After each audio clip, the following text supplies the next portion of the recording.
నా కలే ఇలా నిజాలుగా నిలుస్తూ ఉంటే, నా కథలనే కవితలే పిలుస్తూ ఉంటే, ఈ వరాలుగా ఉల్లాసమే కురుస్తూ ఉంటే, పెదవికి చంప తగిలిన చోట పరవశమేదో తోడవుతుంటే, పగలే అయినా గగనంలోన తారలు చేరెనుగా.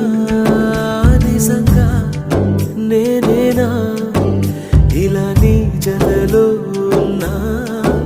ఇదంతా ప్రేమేనా? ఎన్నో వింతలు చూస్తున్నా, ఎదలో ఎవరో చేరి అన్ని చేస్తున్నా.